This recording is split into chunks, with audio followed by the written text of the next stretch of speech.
Welcome back to the morning show here on Arise News, now changing the conversation. Rufai?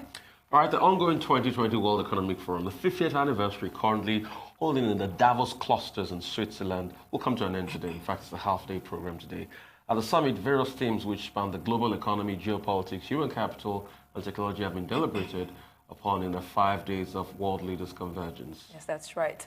Joining us now to help dissect the various thoughts and achievements of this forum is Professor Perekunah Eregha, Professor of Economics in the School of Management and Social Sciences in the Pan-Atlantic University, Lekki-Lagos. Before we start our conversation with the professor, let us take a quick look at the report of the Arise Managing Director, Ijoma Wagugu, who is in Davos, Switzerland.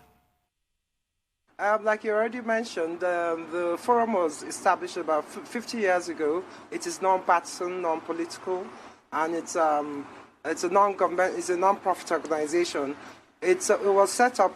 It's committed essentially to changing the state of the world by engaging with business, political, academic, and global leadership around the world, in order to set the agenda for regional, global, and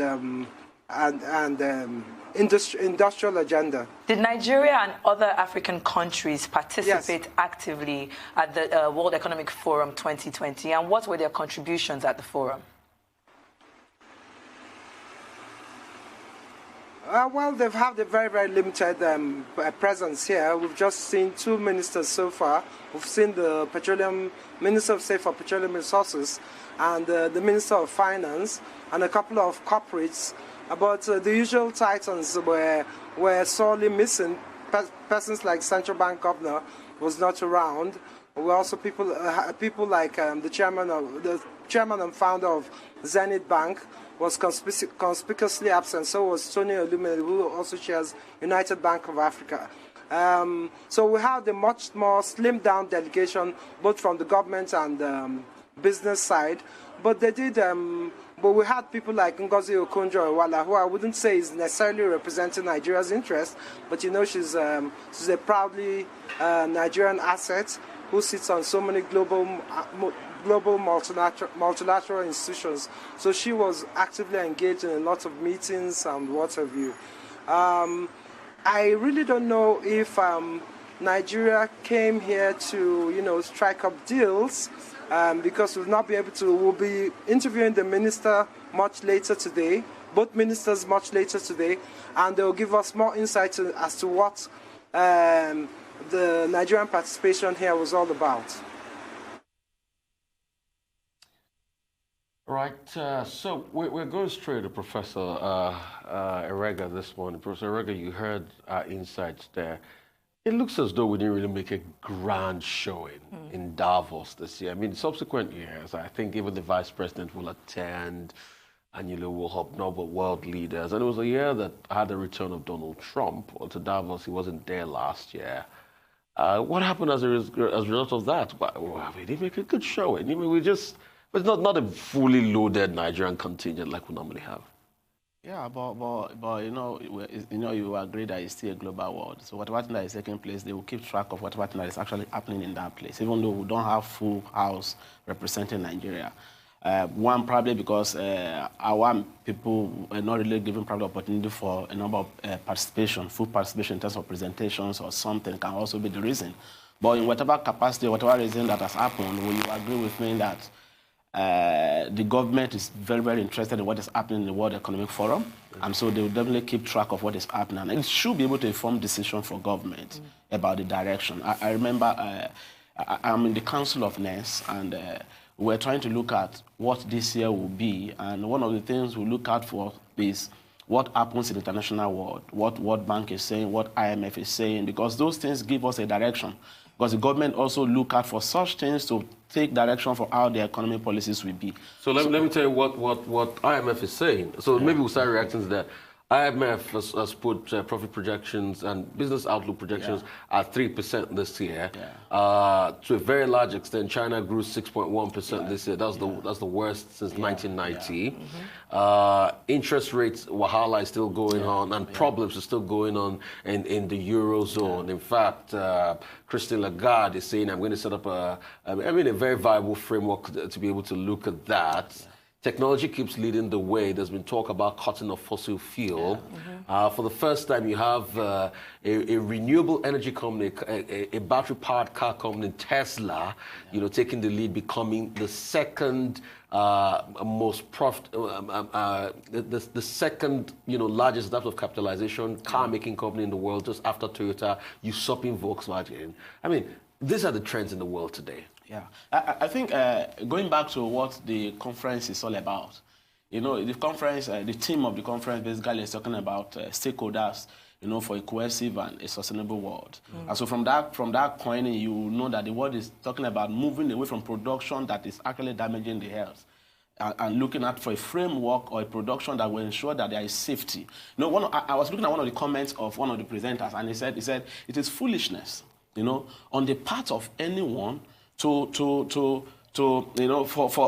whatever, whether a country or a corporate organization or something, for you to, convert resources from the nature for wealth, and then use that same wealth to be able to repair the same nature. It is foolishness. So instead of doing that, why don't you think about a production process that is technology-driven, that will not destroy the health? And he was trying to say that the health is sick, and so we need to heal it. Just like, in your body, there are so many things inside of it. If the body is sick, there are so many things that will be affected. The health should be seen as a body, where so many countries are living in. And so if the health is sick, then we are not safe. And so that is the reason why companies that are now, less emission-oriented, or like Tesla. Yes. So they are now taking the lead because most people are now looking along that way. Okay, so that is the concept of sustainable development.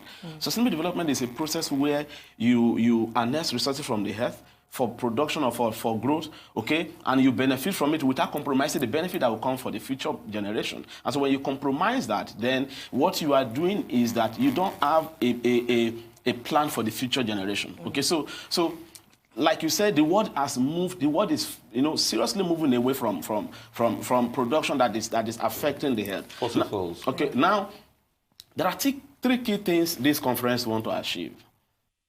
Okay, and that is why it is even though we don't have full representation in that place, I expect top corporate organizations to be there. Because number one of them is they talk about what we call stakeholders capitalism.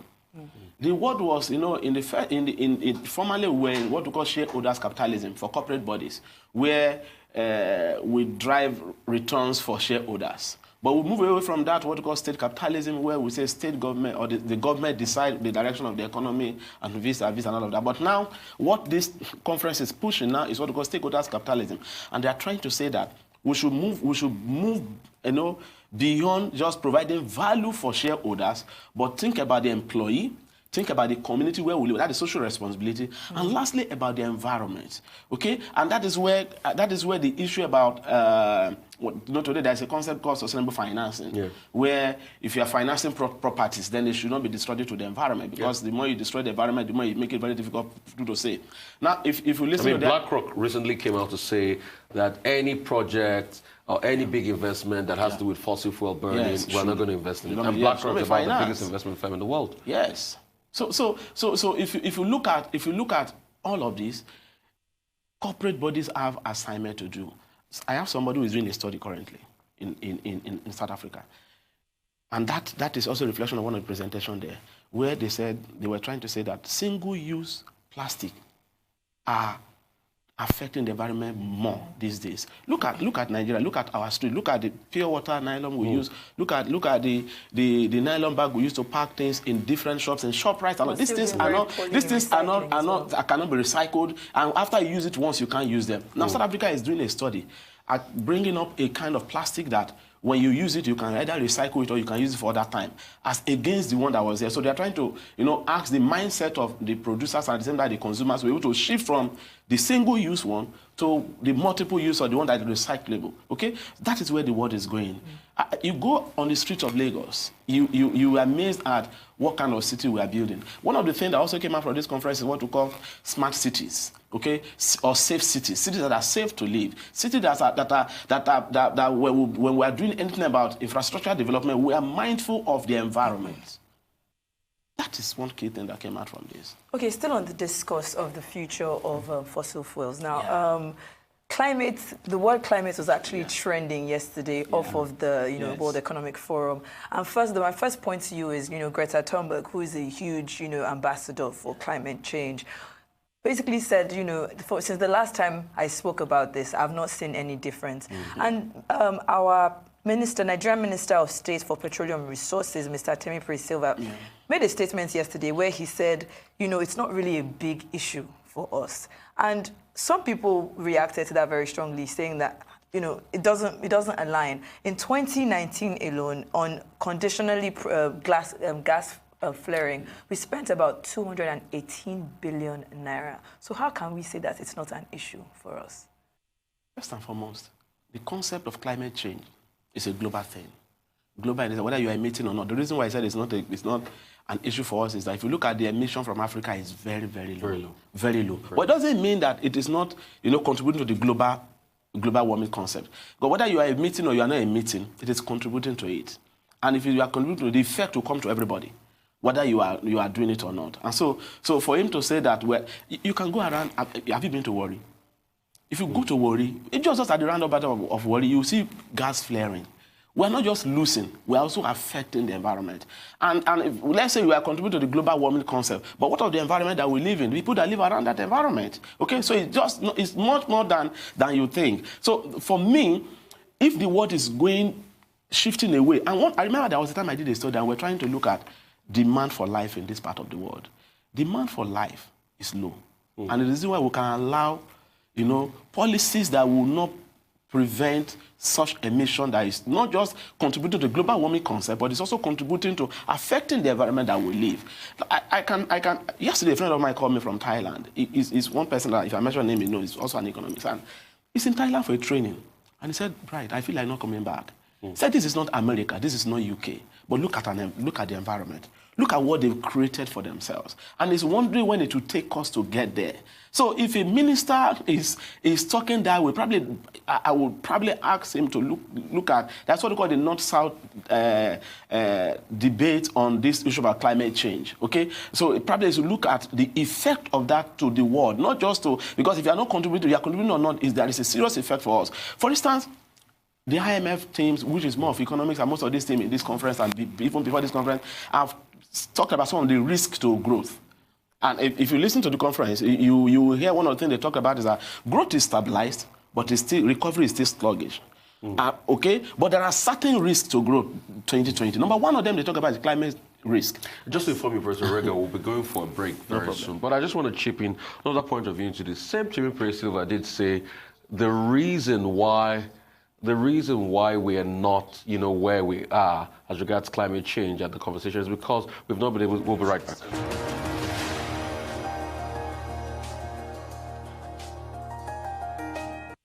All right, we see our Professor Eregha here, Professor of Economics, School of Management and Social Sciences, Pan Atlantic University. So what I was saying before was the minister still went ahead to say yesterday that the reason why he's saying probably we might not be ready for this is the fact that for us to be able to, make a good dent as regards the conversation on climate change, gas will be the alternative for us, yes. The capacity to be able to use gas. And he says we do not have the initial load units that we need for gas, so we can't even talk about that now.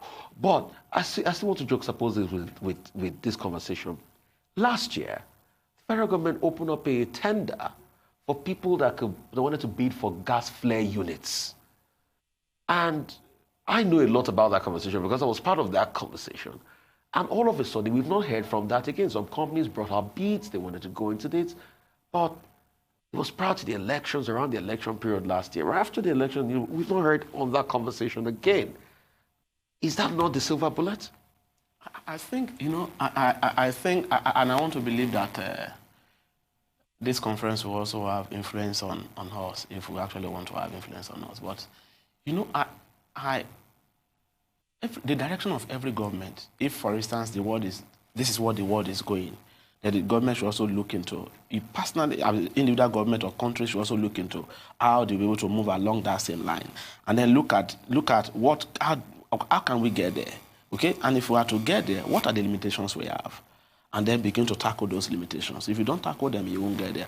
And so if that is a limitation to him, because we don't have the load unit, then what alternative way can we tackle that issue?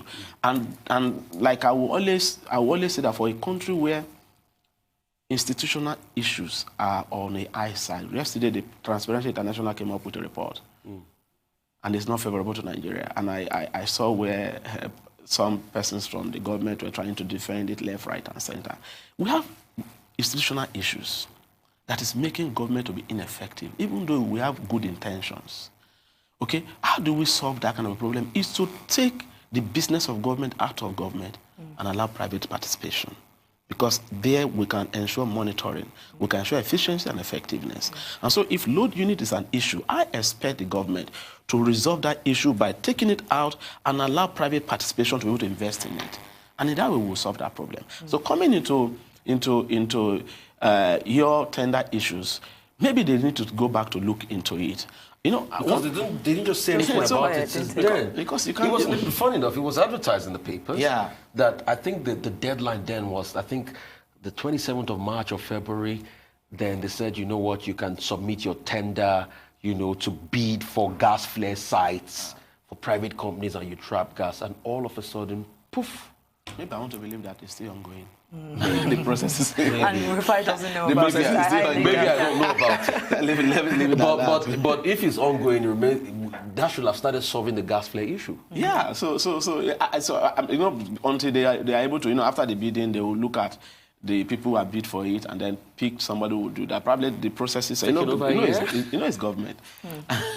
Okay, so let's change the conversation a bit. Okay. I know we've kind of delved into, climate and, future of fossil fuels. But another strong point that came out from the WEF this year is, how we can govern technologies during this fourth industrial revolution and, to benefit businesses and society. Yeah. Now, where does Nigeria stand in all of this? Tying that to one other thing that still came out was, how do we tax digital economy? Because today... Also tie that to the finance bill. The finance bill. So we have a provision there. So does that adequately do the job? Do you understand? So because of the digital economy, so many countries are, having the, falling trend in revenue. Okay, because of digital economy. And the question that came out is, which is a general question, is how do we tax the digital economy? Do we need to tax the origin where the company resides or where at the point of consumption? Okay, that is also an argument, and that is one thing. And I think they said, is it France or one of these countries? Yeah, France is taxing the GAFA companies, Google, Amazon, Facebook, and Apple, a 4% tax. Yes, I think somebody presented something from France about their framework. So one of the things is how do you develop a framework for that. So I think one of the key objectives they want to achieve, which is the third objective you have just mentioned, which is how would they want to facilitate, ensuring that governments are able to come up with framework to be able to regulate the technologies, digital technology economy or something. And so, and you agree that today the tech world is on the increase. So many startups are coming up left, right, and center. And now the question now is that if you are not careful of coming up with a regulatory process that will not be beneficial to them, instead of it to facilitate that sector for industrial growth and development, it will kill or it will be destructive to the system. So government need to sit down. For instance, I was working on a project, I was working with, there was this team I was for capital markets, where we're trying to look into how will the financial sector, how do we regulate, fintech, all these think tech that are coming up left, right, and center. Okay, and in the world we have what we call the reg tech, regulatory technology. Okay, some countries have come up with it. Some countries have said that no, first and foremost, you need to have what we call the sandbox, where people who have startup on this thing, they come into your hub where you guide them and see that here they will be able to do things that will not be detrimental to the system or something. So some countries have come up with sandbox and they come up with regulatory tech and all of that. Nigeria is here to start. And the world is moving away from the normal production of just labor-intensive production that we have into technology-based production. And so we cannot be caught in the web and stay there until this phase of industrialization that is coming will come and then leave us behind. We need to get ourselves prepared. And that is why I will advise that, because the ERGP has ended now, the government should now sit down, come up with There's a medium-term framework already. No, the medium-term framework is actually in every 3 years. It comes whether there is a plan or not. Okay, it comes because you know, plans are in different phases. We have what we call the long-term plan, which we don't have. I think Lagos State has. But we have what we call a medium-term plan, which is a 3 to 5 years plan. That is where the medium-term exponential framework comes in. But we have the short-term, which is where the budget comes in. Now you are supposed to, for example, this is where the world is going. As a country, you need to sit down, design a framework for a plan that will take us there. And we can benefit from this global trend that is coming up left, right, and center. So sit down, design that plan. Okay, what are our limitations? That is all these issues we are raising will also come up. We identify the limitation in the plan, and then work at how we will tackle the limitation to arrive there. So that is the next phase we should look into. I know that the government has budgeted this year to say they want to tackle and all of this unemployment issue and all of that. The Sustainable Development Goals, that is the key discussion for this World Economic Forum, is actually looking at this. The World Economic Forum is actually looking at the Sustainable Development Goals, and those are things that are tied to the things we want to even achieve this year. For instance, zero tolerance for hunger, zero tolerance for poverty, good education, good health system, peace, justice, and strong institutions. These are key issues. The blue economy. And you see, the exciting thing about Sustainable Development Goals, when you look at it, every aspect of the goal brings forward a viable economy opportunity. Yes. Business opportunity. Yeah. Take, for instance, there's an opportunity in the blue economy, water economy. There's an opportunity in zero hunger. Yeah. There's an opportunity across board. But the question is, are we tapping into this opportunity? But as we end World Economic Forum today, let's not forget that we have, regional World Economic Forums that's still going to be in the course of the year. Last year we had one in Rwanda. I think it's even coming up in India. So it's going to move around the world. But what should be the agenda when it starts to move around the world? We've talked about everything Klaus Schwab and the team at WEF can talk about now at Davos. It's all over. When it starts to move around the world, what should be the agenda? How should we accelerate these conversations? I think this conference already put forth some kind of direction to some of these countries. One of the things they said is macroeconomic policy direction should look into ensuring that there will be inclusiveness in growth and sustenance of growth, because the world global growth is still sluggish in terms of recovery.